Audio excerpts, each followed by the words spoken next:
3 menit jadi melejit teman-teman. Umur 25 harus sukses. Umur 30 sudah harus punya semuanya. Siapa bilang? Sekarang coba jujur teman-teman ya. Berapa kali kamu scroll media sosial langsung ngerasa, wah, dia umur 25 udah punya startup. Lah, dia umur 30 udah punya mobil, rumah, saham, bisnis, semua. Dan kamu mulai ngerasa, saya ketinggalan. Siapa yang ngerasa kayak gitu? Jujur. Ya, tulis di kolom komen. Fenomena ini, ya umur sekian harus sudah begini, umur sekian harus sudah begitu, itu makin kuat hari ini. Dan tanpa sadar kita semua kayak lagi lomba lari yang garis finishnya ditentuin sama orang lain. Dan ini saya ngalamin banget ya. Bukan cuman kita yang menentukan finish line-nya, tapi orang lain. Masalahnya bukan di target, masalahnya tuh di ekspektasi kolektif yang sering kali absurd. Realitanya di Indonesia hari ini, mayoritas anak muda justru masih struggling. Saya sering kalau ngomong di kampus-kampus, lagi cerita, bawain seminar, itu saya selalu bilang, kamu punya impian yang besar, bagus. Tapi kamu akan ngalamin tamparan pertama, itu ketika kamu lulus kuliah, gaji pertama kamu apa? UMR. Bahkan banyak yang nggak nyampe UMR. Biaya hidup makin tinggi. Banyak yang masih bantu keluarga karena masuk kategori sandwich generation.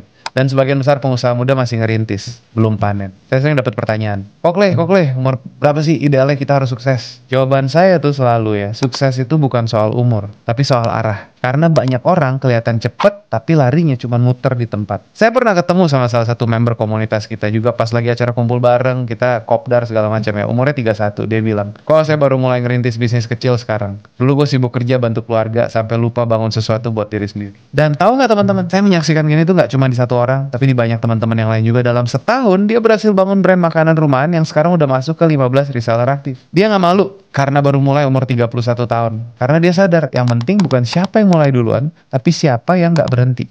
Jadi kalau kamu hari ini ngerasa dikejar-kejar sama usia kamu, ini ada beberapa langkah yang mungkin kamu bisa ambil untuk ngerubah ya persepsi dan pola pikir kamu. Yang pertama, kamu tuh definisikan sukses versi kamu sendiri. Bukan versi media sosial, bukan versi lingkungan, bukan versi siapa-siapa, tapi versi kamu. Fokus ke progres, bukan pencitraan. Nah, ini banyak nih anak-anak yang suka salah kalau di media sosial. Flexing, yang penting kelihatan sukses. Yang penting teman-teman, bukan kelihatan sukses, tapi benar-benar bertumbuh. Bandingin kamu hari ini dengan kamu 6 bulan yang lalu. Gak usah 6 bulan deh, hari kamu kemarin kalau perlu. Kalau kamu lebih dewasa, lebih paham, lebih tahan banting, itu growth. Gabung dengan orang-orang yang gak bikin kamu ngerasa kecil, tapi yang dorong kamu untuk naik kelas, tanpa ngejat. Sekarang, coba jawab ini. Kalau kamu bisa bebas dari tekanan umur, dan kamu bisa ngelakuin apa yang ingin kamu lakukan, apa hal yang paling kamu pengen mulai hari ini? Coba tulis di kolom komentar, karena mungkin itu adalah awal dari jalan sukses kamu yang sebenarnya. Saya pribadi ngalamin sendiri teman-teman. Ada fase di mana saya ngerasa tuh, Clems, lu udah umur segini, lu udah capai apa? Ngerasa lambat. Umur orang lain tuh segini udah capai ini itu. Ada yang udah menikah ya. Sekarang kamu juga gimana? Bisnisnya gimana? Sekarang umur segini masih begini. Itu saya pernah ngalamin banget dan di posisi seperti itu. Titik baliknya teman-teman, datangnya itu bukan cuma dari postingan motivasi, kita scrolling, endless doom scrolling ya. Tapi dari sesi kita kopdar.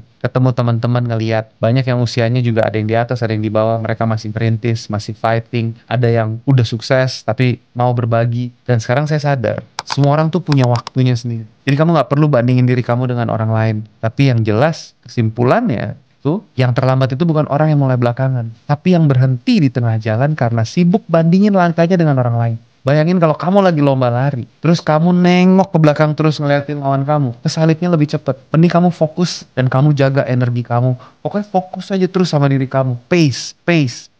Dan itu yang jadi pegangan saya sekarang di Entrepreneur Society. Go bold and beyond.